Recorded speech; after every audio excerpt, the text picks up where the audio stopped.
Ladeira Bausch, o seu podcast sobre dança.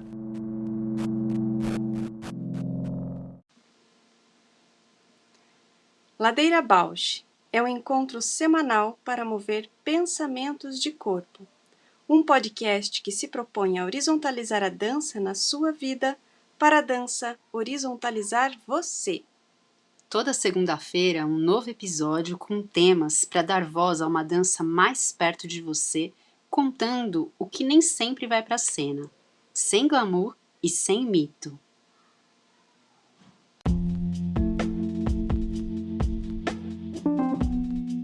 Olá, meu nome é Juliana Zelensky Alves. Sou bailarina, professora, pesquisadora, artesã e artífice da dança na infância. Compor o Ladeira me move porque borra minha presença na escuta do outro. Me identifico, me emociono, e enquanto documentamos todos estes afetos. Olá, eu sou a Paula Petreca, bailarina, professora de História da Dança e curiosa. Eu estou aqui nessa ladeira para encontrar vozes, movimentos, biografias que me inspirem a aprofundar meus gestos sensíveis no mundo. Bom dia, amiga! E aí? Bom dia, tá boa? Tô bem. Já fiz mil coisas. Você também, né? Eu também, embora hoje teu, nossa, passou e parece que eu não fiz nada, mas é que perto da semana passada, que foi um corridão, assim, parece que entrei num vácuo, a produtividade. Como foi o evento com os cadernos? Eu vi que você conheceu a Lena. Nossa, fomos parceiras de mesa. Já faz um tempão que eu vejo as pessoas usarem o coração e nunca tinha encontrado ela pessoalmente. Todo mundo, é da Lena, é da Lena, é a Lena, é a Lena. Eu falei, nossa, mas... E aí, quando eu me deparei, era ela, eu falei, ai, que legal, a gente super conversou, e várias amigas em comum, histórias com Portugal. Ela teve lá na pandemia. Pois é. Você a conheceu lá? Não, né? Não, eu conheci por conta dos corações, aí eu tenho um monte, né? E ela falou, Eu sou tipo fã, aí junto um dinheirinho o coração da Lena. Eu comecei a comprar os grandes, eu tô com um aqui na minha frente, que eu amo, que é o da sereia. uma experiência ter estado do lado dela, assim. Eu ando bem interessada nessa coisa de cerâmica também. É engraçado, eu não tinha percebido que eu estava interessada, mas que nem no fim do ano eu viajei para Cunha, que é uma cidade só de ateliês de cerâmica, e tipo, foi um dos motivos de eu ter escolhido ir para essa cidade. Agora o Ricardo Castro, né, o Rick que eu estou trabalhando, que é artista visual, ele trabalha com vários formatos, mas um que ele trabalha muito é cerâmica. E eu vejo as coisas que ele faz, eu fico louca, porque são umas formas meio abstratas, mas ao mesmo tempo lembra essa coisa de conchas, sabe? Essas coisas do mar. E a coisa de, né, o processo que molda, aí queima, e aí só quando queima que revela. Isso para É mim é um bonito, né? babado. É muito bonito da forma, né? E saber que foi a mão que materializou aquilo em contato com uma matéria da natureza, né? É um processo muito bonito. Eu sempre gostei. Eu lembro quando eu fui me mudar para cá, onde eu tô morando agora, eu queria fazer o jogo de louça, assim. E eu que queria fazer, entrei em contato com a Rosana Erce, que também é uma ceramista muito incrível, que hoje mora em Londres. E ela faz assim, ela coloca as rendas que eram da avó dela para imprimir, assim. Então, ela faz as texturas nas cerâmicas, assim. E daí, a partir disso, ela cria toda a poética do esmalte, né? Gente, com renda, Com renda, ela deve ser imprime. belíssimo. E daí ela, com a tinta, ela vai revelando a renda conforme ela sente, assim. Então, nossa, muito bonito. E aí eu entrei em contato com ela, pensei em fazer, dela, não, vamos, bora fazer, tal. Daí eu vi todo o processo longo e a Maria tava bebezinho, né? Eu falei, ai, não vou conseguir fazer tudo isso. Seria lindo, mas na realidade era um empenho que É, eu não estava preparada para naquele momento. E ainda estava com com o Pinóquio, no processo de criação. Não, foi Nossa, surreal. sim. Mas esses desejos vão ficando, né? Alguma hora a gente chega É, até eles, assim. Eu vejo agora minha mãe aposentada, eu tava falando isso pra minha irmã. Ela faz curso o dia inteiro, tipo no YouTube, coisas assim, sabe? Mas ela uhum. tá o dia inteiro indo atrás das coisas que ela sempre quis. A cada vez mais especialista em pão, e como ela tem agora a restrição alimentar, é tudo sem glúten, e aí fica na pesquisa o dia inteiro, Que sabe? maravilhosa! Momento receita do Ladeira Bausch. Minha mãe tá testando essas coisas de grão de bico. O que ela faz de grão de bico para mim é o melhor. Mas outro dia ela fez farinha de arroz, farinha de aveia. Olha ela, dona Cida. É, Ai, mas cozinhar é uma coisa muito incrível. Eu tenho sempre, né, me aprimorando, assim. Não era era uma coisa que eu fugia muito e não tinha muito aptidão, assim. Mas eu acho que quando você é mãe, você ou vai. Não tem, total. tem que reinventar. Ah, mãe, de novo. Ou, ah, mãe, não gostei. Mas assim, mas Nossa, total. Agora você falou isso, total. você tem Eu que tenho essa revoltar. relação estranha por conta da vida inteira, né? Distúrbio alimentar, dieta a vida inteira. Eu não tenho uma relação de prazer com a comida, uma relação estranha até hoje. E aí eu já fui muito mais da cozinha. Hoje em dia o meu menu é arroz com legumes e salada. Não, não varia. Sem variedade. Muda se é couve-flor, se é cogumelo, mas Põe só um ingrediente a mais ali. Hoje é brócolis, amanhã é vagem. é, é. Eu direto penso nisso, nossa, né? Que triste não ter uma relação de prazer com a comida, assim, mas é. Agora você falou da maternidade total, porque aí quando eu tenho que cozinhar para outra pessoa, tipo, vem alguém em casa, não sei o quê, aí eu já me empenho muito, nem compara, sabe? Cada ano eu me desafio. Agora tem me desafiado mais pratos por ano, assim. Mas já me desafiei uma vez. Tipo, por ano eu vou aprimorar um prato. Em 10 anos, 11 anos do Abel, fui aprimorando alguns tipos. Só que vai mudando também, né? Porque bebê, não sei o quê. Daí às vezes retrocede ali para comida de bebê. Mas Sim, daí isso que é tem que não super bom gosta. também. Agora eu tô numa fase assim, bom, você não gosta de abóbora, cabotiá e eu adoro, então vai comer outra coisa. Ele já faz a tapioca dele, ele gosta de um ovo mexido com biju e semente de girassol. Então ele já tem faz a própria tapioca, Que creme de importante, rosca. né? Autonomia. Já faz as comidinhas que ele gosta, porque senão eu fico só restrita também à refeição que eles aceitam. E às vezes eles não topam alguns tipos de legumes. Batata salsa, não gostam. Só gosto de batata frita e não assada, nem cozida. Assim. Poxa! Eu comecei a seguir semana passada aquela mulher no Instagram que todo dia ela faz um comidão. Oi, gente, vamos almoçar, vamos jantar. Porque justamente por isso eu falei, gente, como a mulher tem ânimo, prazer de fazer um comidão desse todo dia, almoço e jantar. Vou seguir aqui para me inspirar, porque socorro. Porque tem isso, né? O depois, você precisa ingerir aquilo, precisa dividir, partilhar, né? Você não dá todo dia, imagina tanto de comida. Nossa. Nossa, impossível. Lembrei de uma coisa que eu achei super mudando agora a química do cozido, do cru pro assado. Lembrei de uma coisa que eu queria partilhar pro Ladeira, que foi uma sensação que eu tive na semana passada em relação a essa feira, né? Eu fui me afastando, achando, né, que eu estava me afastando da dança, fazendo caderno. Daí, de repente, o caderno me traz de volta para a dança. Semana passada eu estava com uma oficina aberta, as inscrições abertas para criança. E primeiro foi a oficina que eu abri, assim, escolhi a data e tal, no espaço de uma amiga minha. E depois fui convidada para participar da feira gráfica da Litericultura.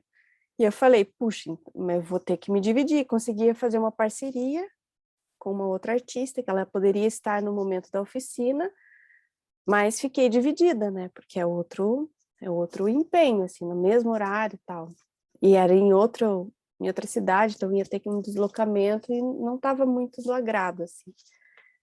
E daí ficou naquela assim, puxa, mas se eu não aceito a feira gráfica, pode ser que não tenha inscritos na oficina e eu fico sem os dois. Se eu aceito a feira gráfica, eu vou ter que ficar dividida. Também não vou voltar para trás da oficina porque já foi divulgado. Então, eu fiquei nesse impasse. E depois eu comecei a refletir sobre essa questão a dança, o tanto que eu invisto, tanto que eu tenho de conhecimento, tanto das coisas que eu me debrucei, estudei, o retorno é sempre abaixo, assim, sempre menor, sempre irrisório, sempre ou não acontece. Enquanto que os cadernos eu estava super empenhada, é material, né? É visível, a divulgação, o meio, a forma como foi organizado dentro da literatura, dentro de um espaço lindo que é esse espaço cultural, a fábrica. E assim, daí eu fiquei, puxa, olha, o que tem a ver fazer caderno com dança? E daí a Lena escolheu, eu não sabia onde eu ia ficar, cheguei meio atrasada, a mesa onde eu cheguei, a Lena escolheu do lado de cá, e aonde eu estava, atrás estava escrito dança, era um estúdio de dança. Eu não sabia, não tinha escolhido. Mas fiquei com a dança ali flutuando na minha cabeça o tempo todo. Então eu contava para as pessoas que eu era bailarina, que eu trabalhava com dança aqui, vendendo caderno. Então o tempo todo eu ficava digerindo essa ideia do que tem a ver o caderno com a dança, assim. E aí os amigos que passavam também da dança, né, para prestigiar a feira e viam os cadernos e contava essa história também. Mas isso para dizer o quanto que eu fiquei refletindo, assim, que às vezes uns caminhos, ou que a dança está mais presente na nossa vida do que a gente pensa, ou idealiza como um formato, assim, né? Como um jeito de viver a dança, um jeito de estar presente na dança. E estou super refletindo isso, assim.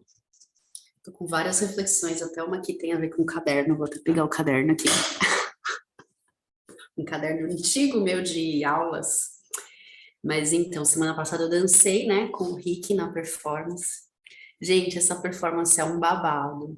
A gente, sei lá, a gente ensaia, a gente prepara, mas sempre tem um espaço, né, de nossa, não sabemos o que vai ser na primeira vez, porque era a primeira vez que o Rick estava em palco. Ele vem das artes visuais, então para ele era muito novo estar num espaço de palco plateia. E tanto é que para essa segunda performance a gente resolveu explodir esse espaço palco-plateia, então tinha um momento que a gente borrava e aí a plateia era muito convidada a vir para o palco. Então a gente não sabia como ia ser isso, mas é sempre incrível essa performance, a galera ama, o público entrou muito, rolou um mega rito, e eu conectei, isso acho que é assunto para outra vez, mas eu conectei muito com algo que está sustentando tudo que eu estou fazendo, não só a dança, mas que é a questão espiritual, a questão da magia, assim, eu senti que eu fiz alguma magia ali, que foi além de chamar de arte, chamar de performance, e não sozinha, né, nessa proposta que a gente fez. Mas depois que acabou a performance, eu fiquei pensando no processo dessa criação com o Rick, que foi tudo muito fluido. Tipo, a gente em 2 meses construiu 2 espetáculos, né? Que loucura! Que loucura, como assim, como isso acontece? E aí eu tive, assim, um tempo de reflexão, segunda-feira eu estava destruída, assim, de cansaço, de corpo esgotado, de não ter tido fim de semana para preparar a semana, então tá tudo naquela caoticidade.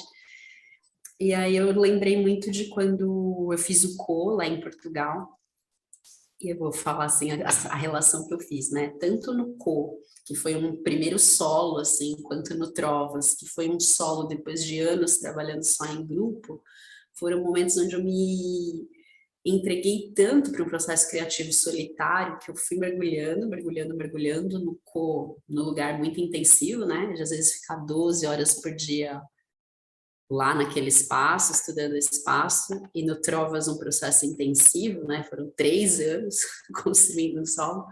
E quando esses trabalhos estrearam, não que eles fracassaram, mas eles não revelam essa dimensão, né?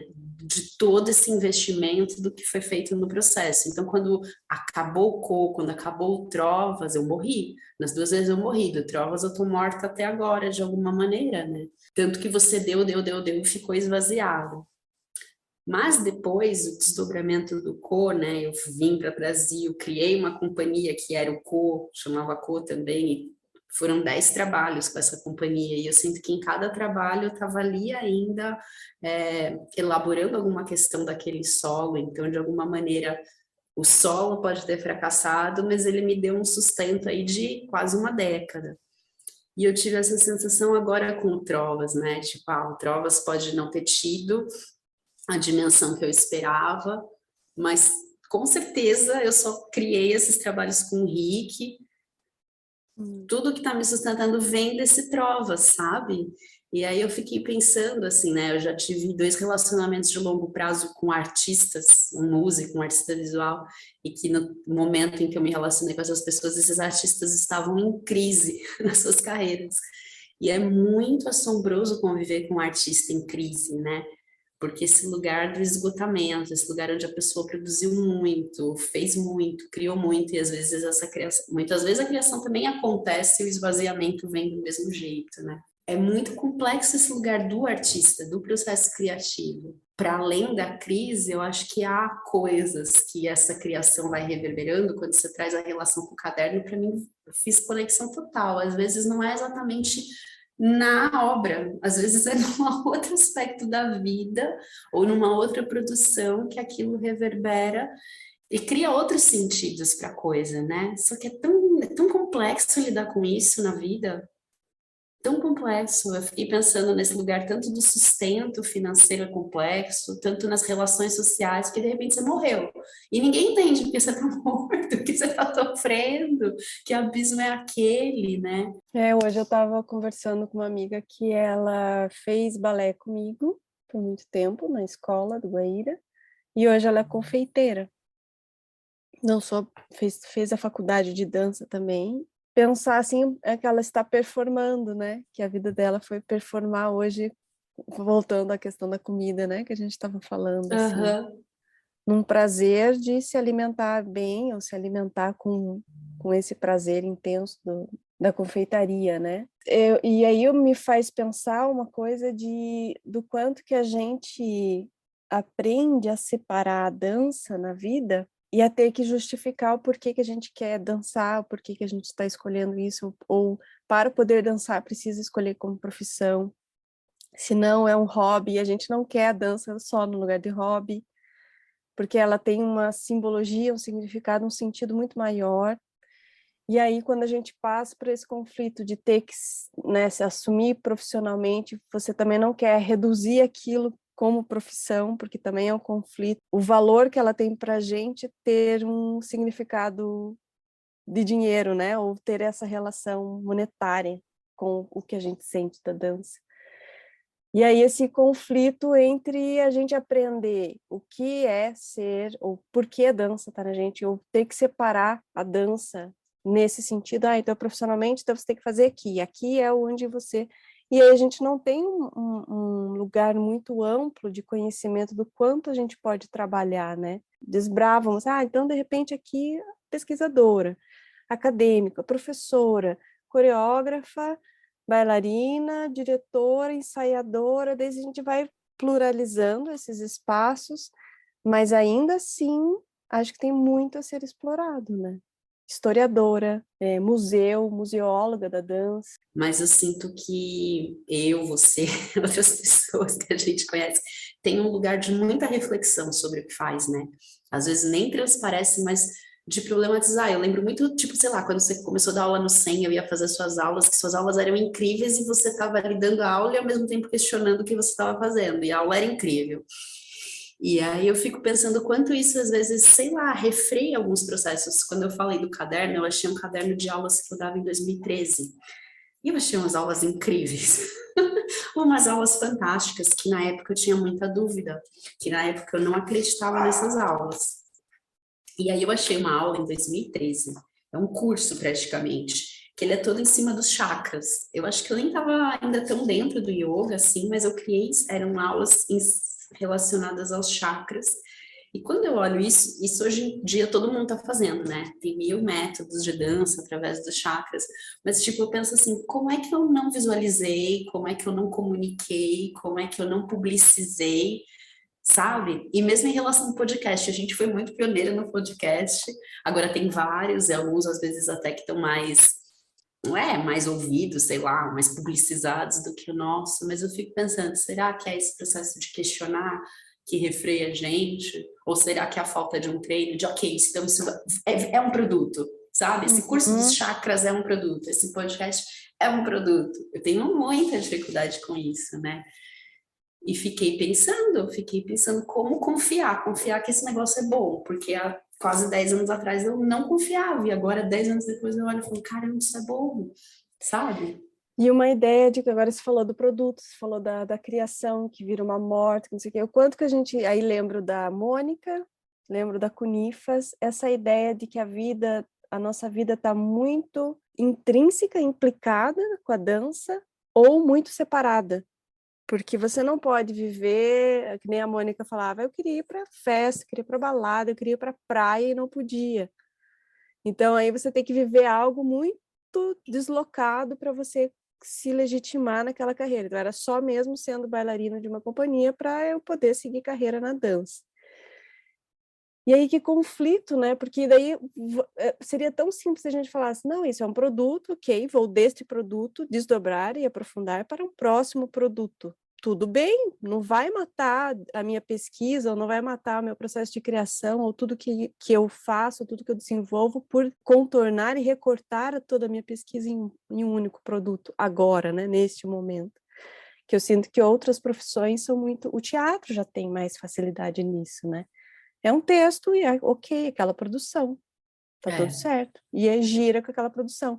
A dança, grandes companhias têm isso, mas quando se trata, vai mais para a área da pesquisa, eu sinto que a gente tem uma falsa ideia de que você restringir aquela pesquisa em um produto é ruim, diminui, né, é pequeno perto do que pode ser. E às vezes a gente precisa dar um ponto final no processo para poder desdobrar para outro, poder dar uma pausa, olhar e recomeçar, né? E agora eu fiz até relação com uma postagem que eu fiz ontem do Dia da Bailarina. Feliz Dia da Bailarina, amiga! Feliz dia, bailarina, amiga! Que é assim, quando a gente vai para uma pesquisa e uma coisa mais autoral em dança, é muito difícil da gente se separar da dança, porque é no nosso corpo. Então, sujeito e objeto fica muito ligado. E aí, se a gente torna, né, a dança produto, a gente torna o nosso corpo produto. E aí eu acho que isso também é marcado historicamente por essa relação, né, de venda do corpo. As grandes bailarinas pioneiras que tiveram voz, que puderam ser ouvidas, todas passaram pelo cabaré antes. Elas fizeram a fama dela muito... Eu até comparo com a Anitta hoje em dia, sabe? Elas fizeram uma fama num espaço de venda do corpo. Achei foto até da Martha Graham, no Greenwich Follies, de coisinha bege no peito, barriga de fora, toda sensualizando, assim. Quem diria? Mas assim, todas. A Ruth Saint-Denis, a Isadora Duncan, a Loy Filler, todas passaram no cabaré. Aí faz a fama, aí tem um lugar de autoridade. Agora vou mostrar o meu discurso autoral, a minha coreografia. E aí agora, nessa conversa, me faz pensar, né? Porque aí se a gente objetifica e torna um produto a dança, o nosso corpo também. E aí como é que a gente lida com isso, né? Como é que sai desse lugar depois, né? E falei... Por outro lado, eu vi uma mega potência nessas mulheres, porque elas ficaram numa relação com esse patriarcado que não é esse embate das feministas radicais, do tipo, vamos destruir isso, e nem esse lugar melancólico que eu fico, existe patriarcado, coitada de mim. Foi um lugar do tipo, ok, existe patriarcado, vem minha perna, vem minha bunda, vem meu seio, pego a grana e faço minha dança, sabe? Falei, caramba, eu queria ter essa pachorra, sabe? Muito interessante isso, eu acho que faz um portal, né? Bem interessante para nossa convidada. Total portal. Mais do que ninguém pode falar desse lugar. E aí, de novo, eu faço o link com o episódio do Renato, né, que falava das festas, do lugar também onde eles estão muito performando através da sexualidade, e isso permite que eles construam espetáculos mega radicais, porque se eles dependessem de um edital, de uma autorização para isso, não rolaria, né?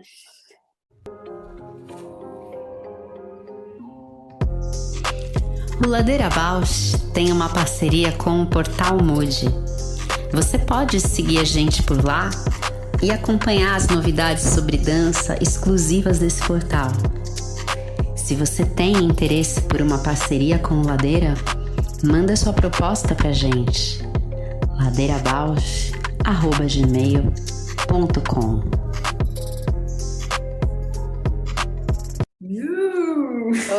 Bom dia! Bom dia, Rúbia! Estamos fazendo um portal aqui para te receber. Opa, aí sim! Gosto de portais. O que tem do outro lado? A gente estava falando das pioneiras da dança moderna que dançavam nos cabarés e depois foram para a cena como autoras dos seus solos, pensando aqui sobre essa venda da dança, venda do corpo e potência, né? E também tem muito a ver com o burlesco, né, também. Porque elas estavam aí, as mulheres estavam aí, já que a gente não podia pisar nos palcos oficiais, artistas mulheres que, né, não estavam nos palcos oficiais, mas estavam em outros lugares, né? E aí, Total. o burlesco veio daí também. Drag King também, tá tudo aí, tudo nesses mesmos pardieros.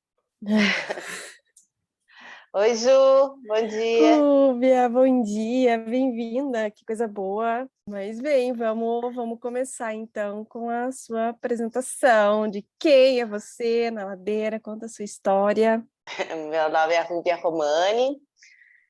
Na Ladeira, eu acho que eu sou aquela pessoa que está sempre preparando a subida e sempre tombando e preparando e tendo aquele momento do jazz, que você vai lá abaixo, pá, e bate o cabelo e brilha de novo, e daqui a pouco está embaixo de novo.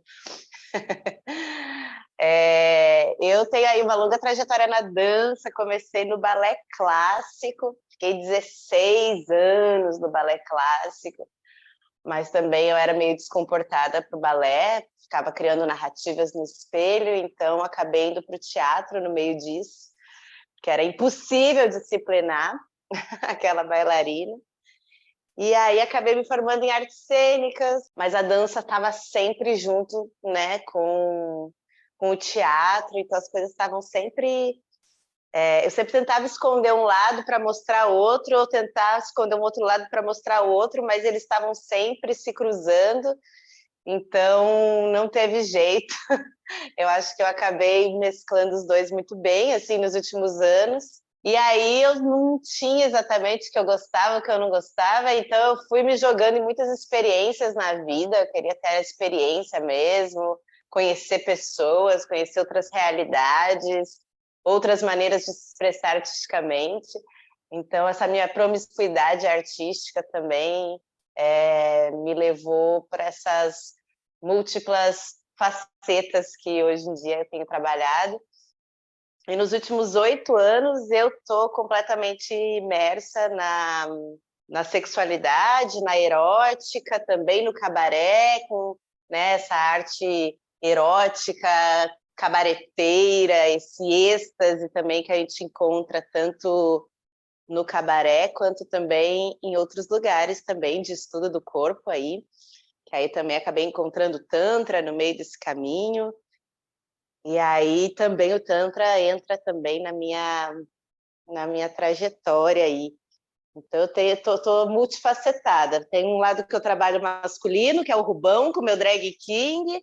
Aí também tem a Ruby Ru, que é a minha persona feminina cabareteira, e também tem todos aí esses estudos do êxtase, que também estão aí, também fortes e pulsantes, estão sempre, todos os dias aí, faço essas práticas, e é isso. Sabe que ontem foi dia da bailarina, né? E aí eu até, nossa, tô mega desconectada. Aí mandaram, dia da bailarina. Nossa, bailarina, quem? Eu? Oi? Deu uma confusão, assim. Aí eu fui, né, tipo, buscar uma fotinha, assim. Daí encontrei a do Amor-Fu, com obragem. E daí eu lembrei, assim, putz, eu tinha ouvido alguém falar assim, olha a bailarina que fala. Eu falei... Daí parece que hoje eu estou me tornando de novo, tô sendo aquilo que um dia falaram de mim, a bailarina que fala. Cara, olha quantos lugares que a gente cai que nem sabe, assim, né? De alguns comentários que cruzam, assim, né? Passa, atravessa e fala, nossa, nem sei o que essa pessoa quis dizer disso. E aí ontem me caiu isso, assim, e quantas coisas que a gente faz, né? Dá a volta, nananana, e de repente tá no lugar, assim. E aí eu fico muito curiosa para você falar da tua trajetória, né? Você falou, mas Um tem resumão. um resumão, mas tem muitos perrengues aí nessa trajetória, muitos conflitos, caminhos, profundidades, né, que você vai e que de repente você entende que hoje você tá nesse ambiente, né, mas que não é da noite para o dia que você se tornou Rubão, não é da noite para o dia que a Rubi veio, nasceu, mas tem muita trajetória, consistência, pesquisa, né, investimento, Inquietação. inquietação, que se cruza pessoal, profissional nossa, isso é Eu acho vida. que aí tinha esse emaranhado de muita coisa, né? Eu acho que tem muita coisa na nossa infância, não tem como negar que ali as referências da nossa infância, elas continuam reverberando no resto da vida. Eu acho que tem algum momento que a gente fica com vergonha também de algumas coisas que a gente é, o que a gente não é, e a gente não pode mostrar. Não sei, pela pressão externa mesmo, de quero ser respeitada, ou quero, sei lá, algum tipo de reconhecimento que tem, eu acho que tem um período que a gente fica muito conectado a isso, mas que isso também vai esvaziando, né? Vai podando esse mergulho de entrar então nas nossas profundezas e devassar tudo que a gente é e trazer então para fora, assim. Você falando dessa coisa de falaram para você isso, eu lembro de uma vez que eu ainda estava na faculdade de artes cênicas e falaram para mim assim, você é esse tipo de atriz, né, que só sabe levantar a perna. E aí isso fez eu fiquei assim muito ofendida, ao mesmo tempo que eu olhei assim, sim, eu estava o tempo todo fazendo espacate por tudo quanto era lugar, Me assim, tudo quanto era identifiquei contexto. agora. Já recebeu uma Eu dessa? já, super. O que você fez? Abriu mais ainda? Não, eu sempre ouvi isso, a Paula, aquela que tá sempre com a perna levantada. E eu lembro que eu recebi isso, tava tipo, bem alegre, entrando num lugar que estavam os poetas recitando, tava aquela coisa séria, aquele ambiente sério, e aí eu olhei para aquilo assim, sabe, vontade de bagunçar um pouco o lugar, o ambiente, aquela seriedade, assim, e aí recebi uma dessa e ficou aquilo reverberando, e hoje ainda reverbera, mas de outra maneira, assim, né? Porque Hoje sim, reverbera e eu penso assim, nossa, mas eu treinei tanto isso e não é pouca coisa, então eu vou levantar mesmo, sabe? e aí eu fico assim, como o corpo vai se ressignificando também ao longo do tempo, assim, né? Esse levantar a perna que era um arabesque, que era um signo do balé clássico, hoje em dia eu brinco com ele como se eu fosse o Van Damme, sabe? Então eu vou para outros lugares também, que vai ressignificando esse corpo que não é mais da bailarina clássica. E aí eu acho isso muito legal, porque eu não preciso negar também tudo isso que veio, né? Porque teve um período que foi quando eu entrei na faculdade, que eu precisei negar, porque eu entrei assim na faculdade de artes cênicas, bacharelado, né, em teatro, e aí eu vindo do interior, assim, então também a minha figura, a minha imagem também era outra. E aí as pessoas olhavam assim, então essa daí é a atriz que quer ir para Malhação, é a bailarininha, o que ela está fazendo aqui? E aí eu fiquei com aquela, tipo assim, nossa, eu não quero que ninguém mais saiba que eu fiz balé clássico tanto tempo, porque isso era uma questão ali dentro, assim. Eu não podia mostrar isso, que não me invalidavam todo o resto. E aí fiquei assim, construindo outro corpo dentro da faculdade para ninguém perceber. E aí isso aconteceu. Quando chegou no fim, ninguém mais sabia que eu tinha dançado tanto tempo. mas a dança estava sempre me puxando de volta. Eu assim, não é o seu momento, não é o seu momento. O bom é que eu acabei encontrando muita gente nesse caminho que também tinham esses cruzamentos com a dança. Então, encontrei a Cândida Monte, né, na faculdade, a gente fez faculdade juntas, e ela estava pesquisando um monte de coisa muito legal, que ela tinha ido para os Estados Unidos, e quando ela voltou, a gente fazia vários estudos de teatro físico, teatro dança. Eu também estava conhecendo algumas coisas, eu morava com o Cláudio Fontan, que é um outro grande bailarino também, bem debochado, desbundado, assim, da cidade de Curitiba. E aí eu acho que ali também foi bem, sabe, você encontrar o seu match, assim, de vida, que meus ícones, né, na infância era Elco Maravilha, era Dercy Gonçalves. Eu gostava, assim, dessas pessoas que eram um pouco obscenas ou estranhas na televisão brasileira, assim. Então, encontrar o Cláudio também foi tipo, nossa, eu encontrei a minha Vera Verão, sabe? E aí, ali, com ele, a gente vivia em performance, assim, e conheci ali, então, Pina Bausch, ali foram as primeiras referências também que eu tive, que não era só do balé clássico ou só da televisão, assim. E aí eu acho que na faculdade de artes cênicas, mesmo que eu estivesse negando, eu estava absorvendo todo esse outro universo fora da faculdade, que era então em casa, era então com as amizades.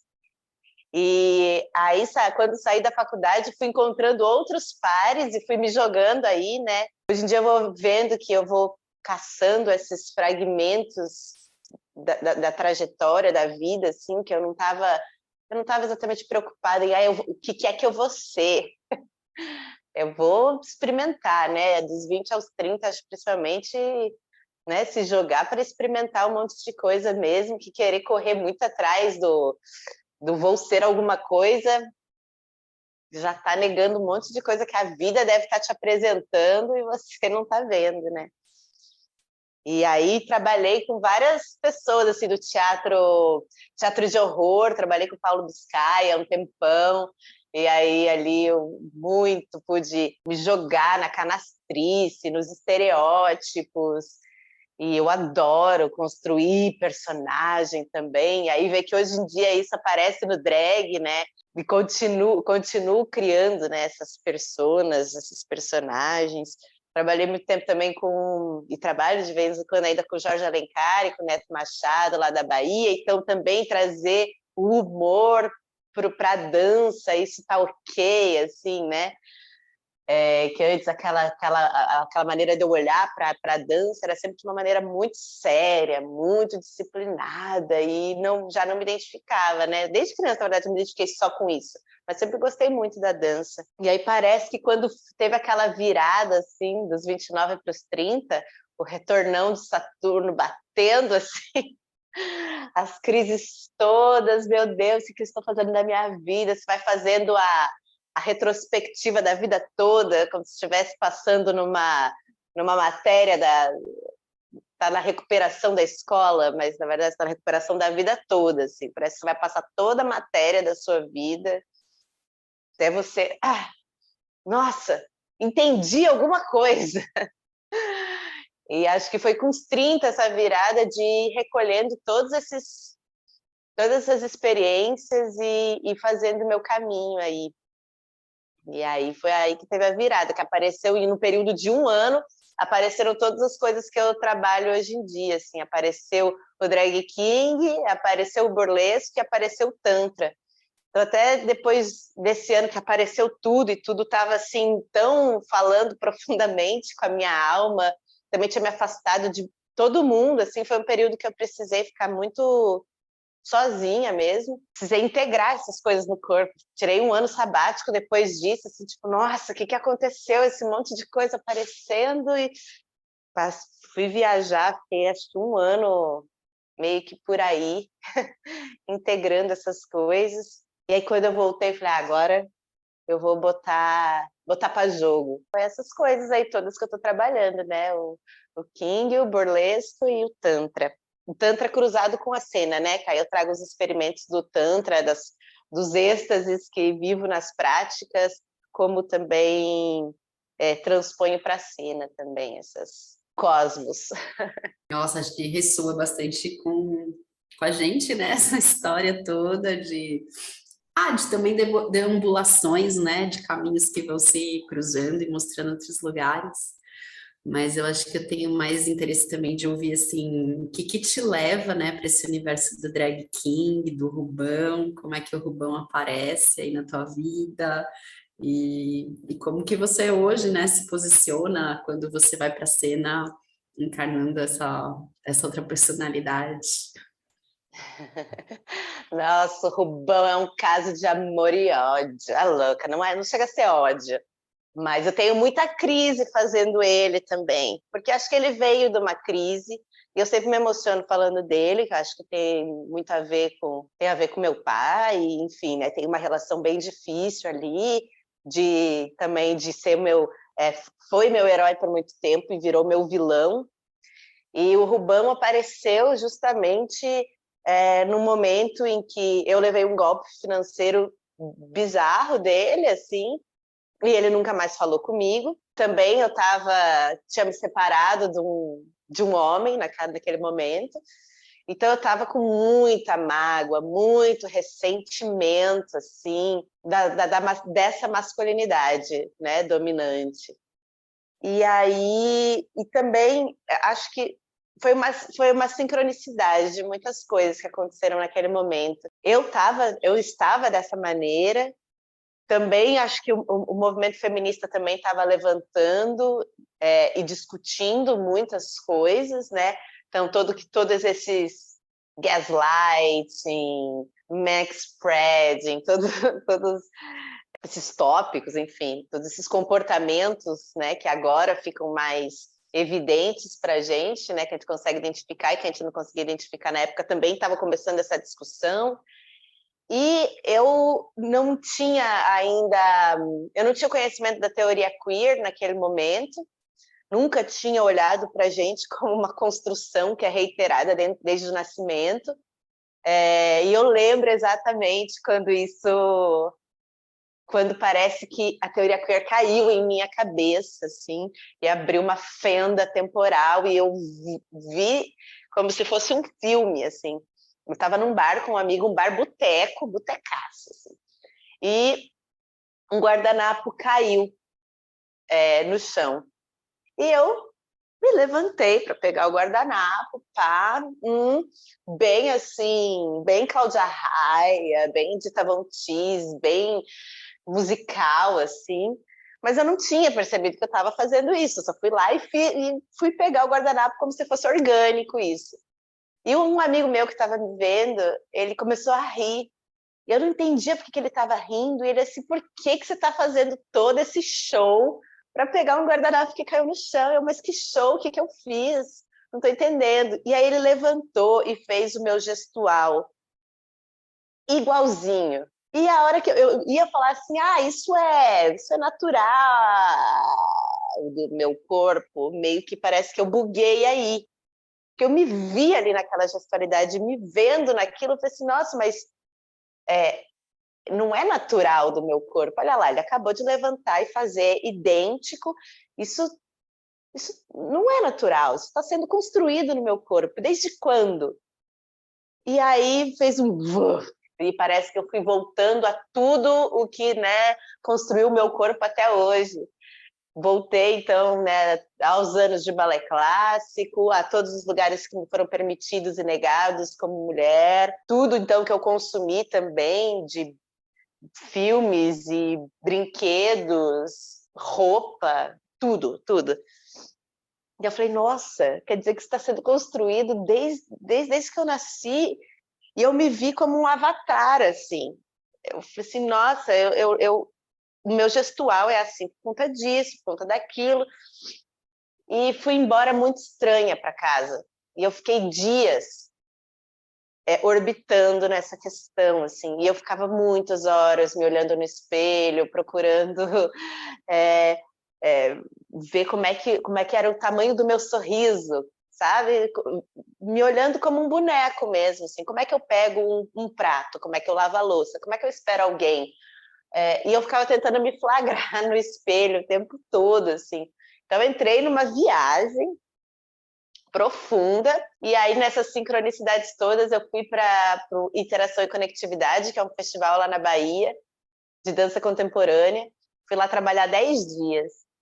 E eu fiquei intrigada com um grupo de mulheres, eu vou dizer mulheres, que naquele momento para mim eram mulheres, que a gente também ainda não estava falando de não binaridade e tudo mais, mas hoje eu consigo identificar que não eram só mulheres. E aí eu ficava já intrigada com elas ali, assim, porque elas estavam sempre com muita energia e falando alto e suadas e maravilhosas, e rolando todo uma libido, um negócio lá que eu ficava hipnotizada por elas, assim, no QG. Nossa, quem são essas? Quem são essas? Tentando chegar mais pertinho, tentando ouvir as conversas delas. E aí, cada vez que eu ouvia um pedaço da conversa, eu achava mais estranho e mais me instigava ainda mais a curiosidade. Lembro que uma falou assim: porque essa coisa de ficar o tempo todo mexendo no pau, então, ontem eu estava com meu dildo fazendo umas coisas, e aí eu fui sentar e eu precisei dar uma ajeitadinha. Eu, nossa, que é isso? Nem sabia que era dildo na época, né? Pra você ter noção de que, assim, realmente eu tive uma viradona, assim. Não que a sexualidade já não tinha me interessava antes, mas eu não tinha mergulhado em todas as possibilidades. E aí, no último dia de festival, eu vi o grupo, e era a Esther Salomon, que é uma coreógrafa húngara. Ela estava no Brasil remontando uma peça dela de 2001, que se chama Reproduction, e que então entravam aquelas mulheres todas vestidas de homem. Assim, era incrível. Tinha uma relação muito forte com a erótica também. Esses drag kings ficavam muito tempo olhando para nossa cara, devagar, assim, você podia ir notando nuances da sobrancelha, do olhar. E aí elas faziam as posições do Kama Sutra em câmera lenta, e eu fui ficando assim, eu não conseguia mais nem ficar sentada na cadeira, eu não estava entendendo o que estava acontecendo com o meu corpo, eu estava sentindo um negócio. Depois eu vi que o que eu estava sentindo era tesão mesmo, eu estava desejando aqueles homens.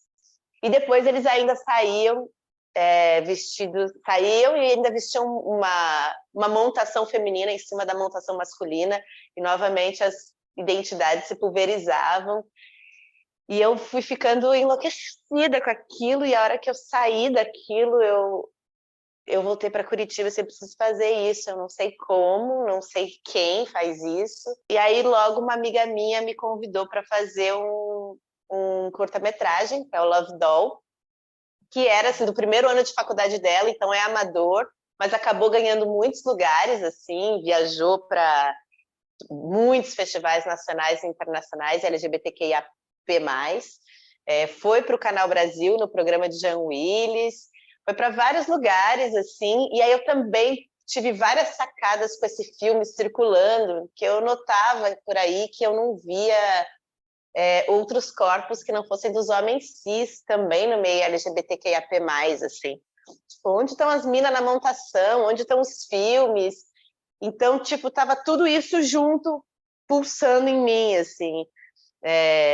Eu me identificando como, né, eu podendo me desidentificar, assim, do gênero atribuído ao sexo, assim, né? Com essa raiva dos homens, o movimento feminista, eu viajando e vendo que eu não encontrava mulheres na montação, e aí tudo isso, assim, e eu vivendo um negócio que, ao mesmo tempo que eu estava expurgando esse ódio, essa coisa que eu estava sentindo, eu também estava me apaixonando por esse masculino que emergia de mim, que eu não tinha tido ainda a possibilidade de aproveitar, assim, disso. Então, foi um misto de tanta coisa que me deixou muito, muito, muito, muito instigada. E aí que eu fui saindo por aí, eu fiquei acho que uns 3 anos que eu só saía montada de Rubão, na vivência da vida, então eu ia invadindo os lugares mesmo, onde estão...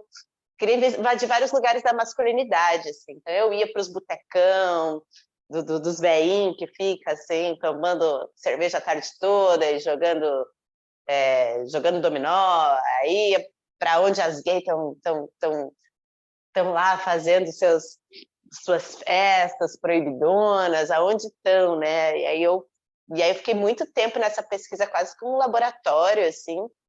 E eu acho que na época também tive muita coragem, porque eu ia sozinha para os lugares, assim. Depois de um tempo que eu comecei a dar as oficinas de drag king, que aí eu comecei a performar na cena com o Rubão, e isso foi a partir de 2017. E aí veio um outro momento também do Rubão, que aí foi quando eu conheci o burlesco, né? Que eu conheci, o Rubão veio antes, o burlesco veio depois, mas aí eu passei um tempo pesquisando o burlesco na feminilidade, e aí depois o Rubão veio assim, quero pesquisar isso aí também, quero ver o mundo por esse filtro da burla, do burlesco, desse tipo de performance. Aí que eu comecei a fazer as performances, dar as oficinas, criei uma festa de drag king também para fomentar uma cena, uma comunidade que não tinha no Brasil, e fui trazendo então as pessoas para perto, vendo que era possível fazer isso. E aí eu também encabeço um coletivo de drag kings em Curitiba, que se chama Kings of the Night, e tudo isso também foi me trazendo muita autonomia, assim, sabe, de existir, assim, pegar, fazer, colocar o Rubão na mala e viajar para tudo quanto é canto, querendo conhecer o contexto cabareteiros de outras cidades, ver aí quais são as drags atuantes nos lugares, quais são as pesquisas de drag king que também estão surgindo em outros lugares. Então eu acabei viajando bastante, assim, com o Rubão. Isso super me interessa saber mais, assim, que a gente tem falado, né, Ladeira tem aberto esse espaço de perspectivas profissionais mesmo, né, direitos trabalhistas na dança, como é que a gente discute isso, esclarece, elucida, campos, né, de atuação, como trabalha, assim. Então, eu tenho curiosidade em saber como que hoje desbravou esse espaço de trabalho, né, como que você atua, qual que é a estrutura, né, de trabalho que você tem, que abriu também caminho, né, para outras pessoas atuarem, porque parece que é um lugar muito underground, assim, né, muito que não se fala muito, mas está super acontecendo, e acho que é importante falar, olha, atuo, viajo, põe na mala, vou, e tem campo para trabalho, e é assim, precisa falar, esclarecer, porque a gente falou com o Renato sobre as festas, é isso, mas tem um campo de trabalho, existe, mas precisa falar de direitos trabalhistas também nesses ambientes, né, de questões importantes a considerar e a falar e a erguer discussões a respeito. Eu acho que direitos trabalhistas para nós artistas, meu Deus do céu, às vezes eu fico assim, pensando, e a minha aposentadoria? Eu não vou dar conta de fazer isso aqui por mais muito tempo, assim.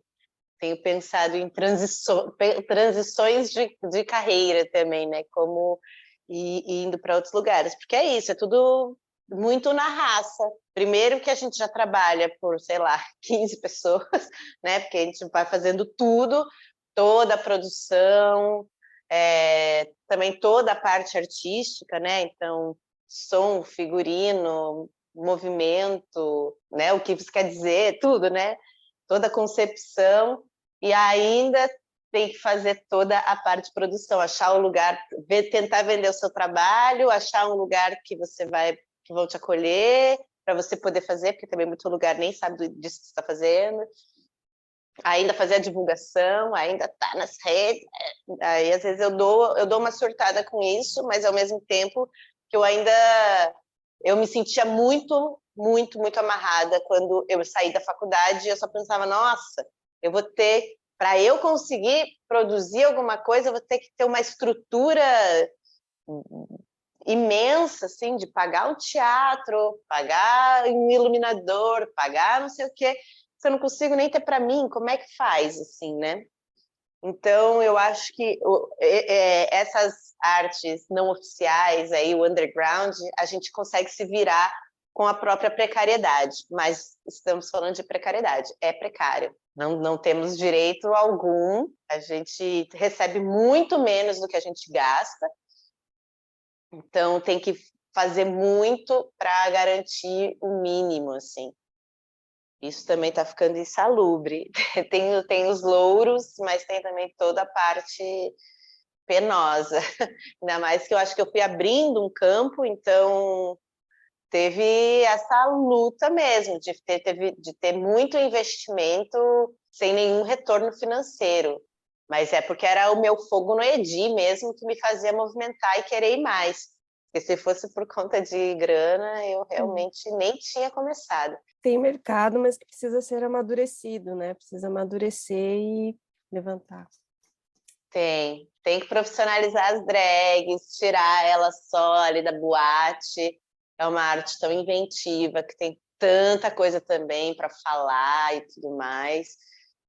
O burlesco também, que vem da história já também, né? Do burlesco e do drag king, de estar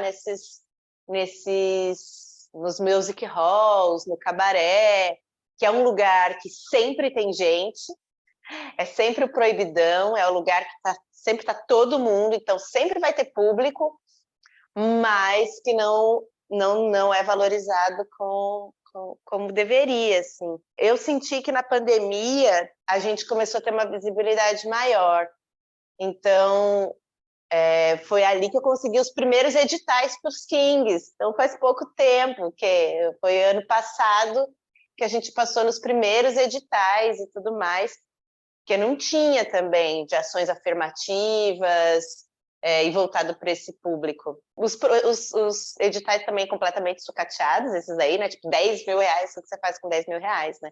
Para pagar 20 pessoas. Mas já sinto que é um primeiro passo, mas ainda tem muito. E a gente vai criando contexto, né?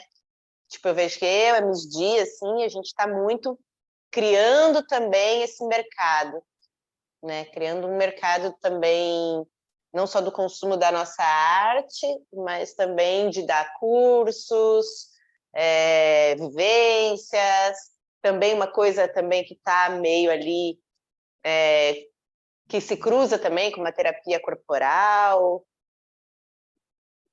né? Porque afinal o burlesco ele também tem esse poder aí de a gente conseguir enxergar os lugares que a gente quer burlar da gente mesmo, né? Então, entender esse mecanismo também, eu vejo, nossa, quanta gente já passou pelos meus cursos, pelas minhas coisas, assim, e fala assim, nossa, mas mudou uma chave que, nossa, tô me olhando diferente, tô sentindo uma potência diferente e tal, que é uma arte poderosona aí, né, por mexer também com a sexualidade, tirar alguns tabus, né, que a gente tem com a gente mesmo, enfim, ressignificar algumas memórias aí do corpo, né? Nossa, total, total. Na abertura do episódio, a gente estava falando também sobre esse lugar da dança em relação a outras artes, que às vezes é mais difícil de ser comercializada. Aí eu trouxe uma questão de as outras artes a gente consegue às vezes separar um pouquinho o que é o nosso corpo do que é a arte, tipo, é um texto, é um espetáculo, é um objeto. E na dança essa relação com o nosso corpo, né, cria essa densidade de o corpo está à venda também em algum âmbito. Eu acho que você deve se confrontar com isso bastante nesse território, né? Esses lugares, a gente poder hackear alguns lugares e poder entrar nas frestas de alguns. Então, eu vejo que eu conseguindo ir para vários lugares diferentes, assim, tipo, eu consigo fazer uma coisa bem vendável e comercial, se aquilo ali vai pagar minhas contas, também não é uma coisa super penosa, se eu vou estar lá fazendo a minha Cláudia Raia toda colocada, também posso fazer, e também posso ir encontrando outras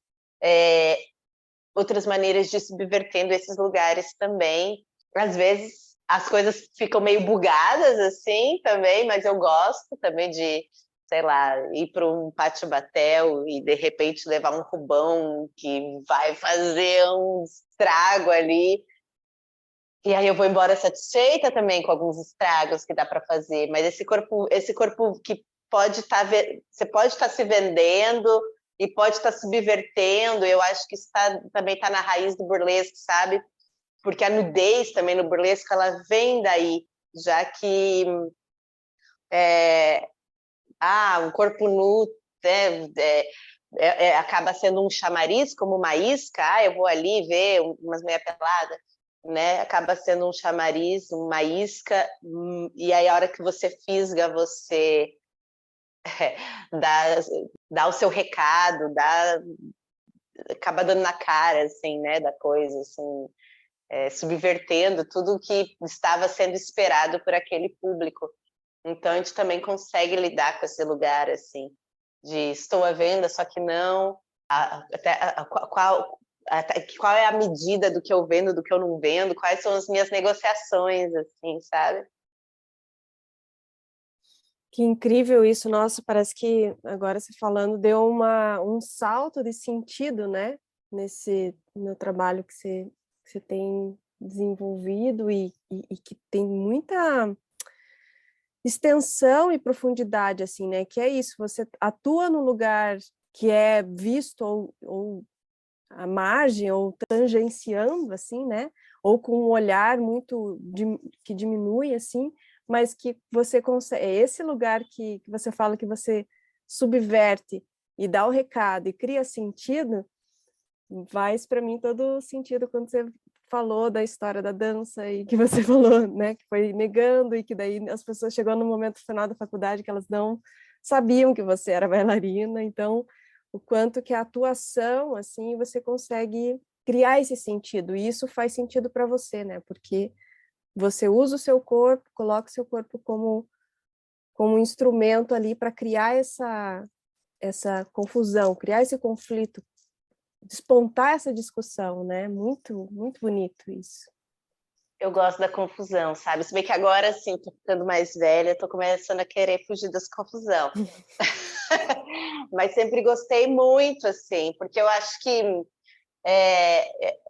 a nudez, eu sempre gostei muito, né? De gente pelada, sempre gostei muito de ver os corpos, assim, livres, tranquilões, sem tabu, e sempre a sexualidade, sempre nesse lugar de tabu, e o que isso vai reverberando, né, na sociedade, assim, esse mutismo, deixar, então, que a religião controle os nossos corpos, e tudo isso que vai colocando, né, que aí, então, acaba, né, abusos e muitas coisas acontecendo e que não se fala por quanto tempo que a gente não falou sobre essas coisas, assim, e isso é uma coisa que me instiga desde criança, porque eu estava lá sempre vendo os corpos nus em festa na televisão brasileira, junto com a família, porque então, para mim, a nudez, quando eu via lá um El Chan, eu não estava exatamente...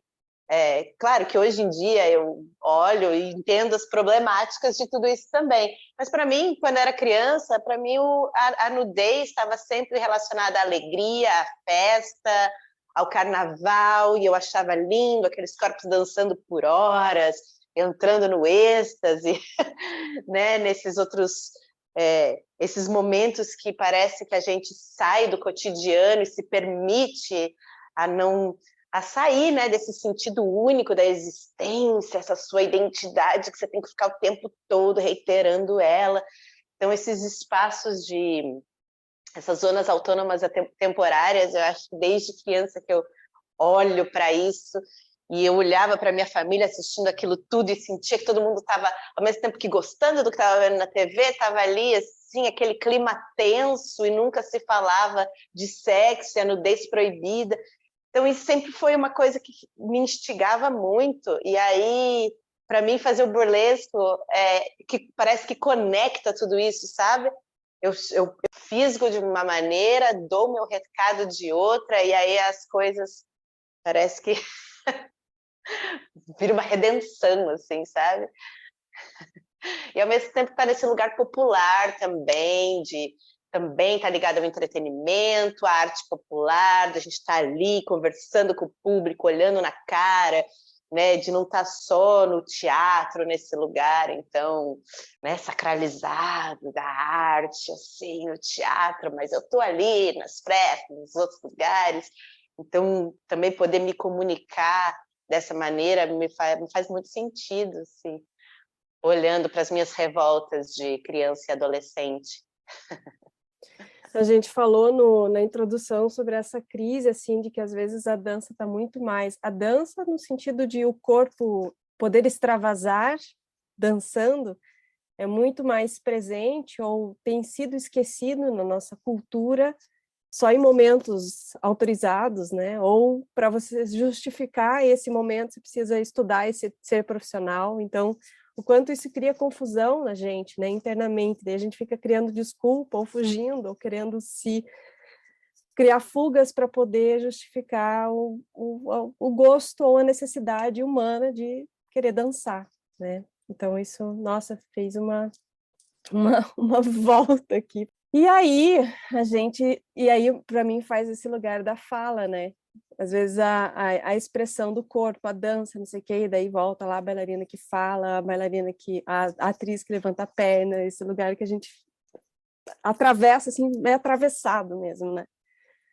E aí eu fico com a vontade da gente chegar no nosso quadro de audiodescrição, que pode ouvir a voz de alguém aí querendo descrever um momento. Quem será? Quem será? Eu até pensei aqui num diálogo entre eles, imagina. Imagina, Numa conversa. sim, no improviso. Mas assim, é Rubão. aqui a gente vai para esse lugar de que a voz está sendo replicada, aí, né? A voz está sendo um instrumento, está sendo a voz de um corpo, né? Ou a voz está sendo o corpo de uma voz que está atuando profissionalmente aí já, né? E que é isso, como que a gente consegue traduzir ou descrever, né? A gente vai muito nessa ideia de audiodescrever um movimento, a partir do profissional que atua, né? Que tem a experiência, tem o profissional de audiodescrição, que é um técnico em audiodescrição, alguém que entende a parte técnica para descrever um gesto, uma cena, um movimento, mas a gente tem essa curiosidade de trazer a partir do artista, da vivência de corpo dele, como que é traduzir isso em palavras. Ai, tarefa difícil, mas vamos tentar. Vamos ver o que vai sair hoje. Aqui sentada, um corpo num sofá de veludo roxo. Tem um corpo que sorri e chora também. Chora porque tantas coisas foram negadas algum dia e que hoje em dia essas coisas estão todas aqui comigo, trazendo elas para o meu corpo, para a minha caminhada e compartilhando também, fazendo esse trio elétrico na avenida, em que a gente pode extravasar essas máscaras que nos colocaram e agora essas máscaras também podem falar por elas mesmas. Elas não estão mais ali mudas. Elas estão se expressando, elas estão se extravasando. Um momento, a virilidade me toma, as masculinidades me interessam e eu quero viver essa máscara, quero viver esse masculino, pisar no chão como se esse chão fosse meu, como se eu também não precisasse pedir desculpa, licença, ou pisar no miudinho. Não, eu quero chegar também com o pé na porta, eu quero pisar nesse chão. E aí Rubão me toma. Em alguns momentos, eu não quero pisar no chão, eu nem quero ter chão. Eu quero flutuar. Eu quero encontrar alguma coisa que está lá, aqui. Porque tudo que está aqui está lá, e o que não está aqui não está em lugar nenhum. E aí eu me jogo no cosmos e respiro fundo e parece que me encontro lá numa luz potente e brilhante. Em alguns outros momentos, eu só quero mandar tomar no cu Faustão, como a Dercy Gonçalves fazia, e eu gritava, gol! E poder aí caminhar por esses planetas diversos, sentindo toda essa vibração na pele e no striptease da pele. É isso.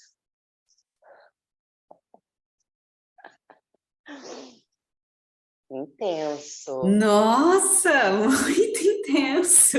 Ai, deu até calor. Me deu um negócio. Ui. Lá vem a Deleuziana, mas tem aquela coisa que eles falam, que eu não entendo bem, mas que eu amo, que são os outramentos, né? Como somos muitos. Nossa, eu fiquei emocionadíssima agora de ouvir essa muiteza. Ouvir essas multiplicidades que tá em todo mundo, né? Essas possibilidades de não se podar tanto, né? Não se machucar tanto para encaixar num lugar, tá indo por aí, navegando. E não é certo também, né? Que borrando isso também a gente... Porque que também vai ter erros, né? E o importante, acho que o interessante é essa continuidade, assim, né? De borrar, de movimento e de se perguntar, se questionar e quanta grandeza e riqueza se constrói, né? Nesse caminho, assim, de ir se borrando. Nossa, lembrei de uma figurinha que tem no WhatsApp, que é um menininho que ele tá assim meio... Ele tá se cagando na fralda e daqui a pouco ele começa a dançar se cagando, assim. É muito bonitinho. Isso, se borrando e dançando. Se borrando e dançando. Muito bom. Ai, ai. A gente quer te agradecer muito, assim, a disponibilidade de conversar conosco de novo. Sim. Adorei. De novo, adorei. Me emocionei. Gostei É demais. sempre novo, né? De qualquer maneira, foi uma experiência bem especial também hoje. E deixa as teus arrobas para os nossos seguidores poderem te encontrar, acompanhar Rubi, Rubão, Rúbia, todo mundo. Então, vem seguir minha galera. O meu pessoal é @rubiaromani. O do Rubão é @rubão.rubi, com Y. E tem o da Kings of the Night, que é kings.off.d.night. O meu de Tantra tá meio parado, porque as artes me chamaram de volta. E aí eu estou trazendo mais o Tantra para as minhas vivências artísticas, assim, atuando um pouco como terapeuta, mas todas essas coisas também eu trago para essas outras linguagens e cursos e tudo mais, está tudo se cruzando. Então são esses meus arrobas, vem neném! Rúbia, que prazer, que bom. Obrigada pela disponibilidade, obrigada por partilhar essa grandeza, essa riqueza de vivências e histórias e construção, né, de um corpo que está aí, nossa, né? Tá pluralizando muito, assim, gratidão pela presença e pela partilha. Muito obrigada, eu que agradeço demais. Muito gostoso falar com vocês. Parabéns pelo trabalho aí, gente. Essas palavras dançadas. Ladeirando. Bailarina. Ladeirando. Muito bom. Segunda-feira agora a gente vai pro ar. Então, hoje eu mando para vocês os babadinhos tudo. Tá, beleza. Beijo! Combinado. Beijinhos. Beijo. Até mais. Até, tchau, tchau. Tchau, tchau.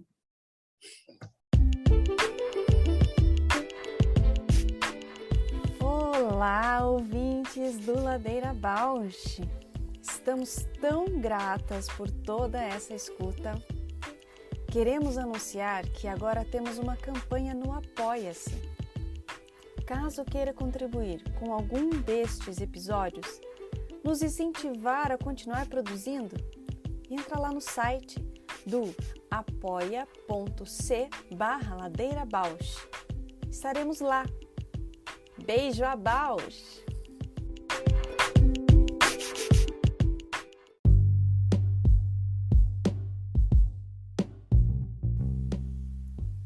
O Ladeira Bausch é uma produção independente por Deusas Produções. Curadoria, gravação, edição de som e capas por Juliana Alves e Paula Petreca. Voz da vinheta de Fernando de Proença. Produção fica a encargo de Moira Albuquerque.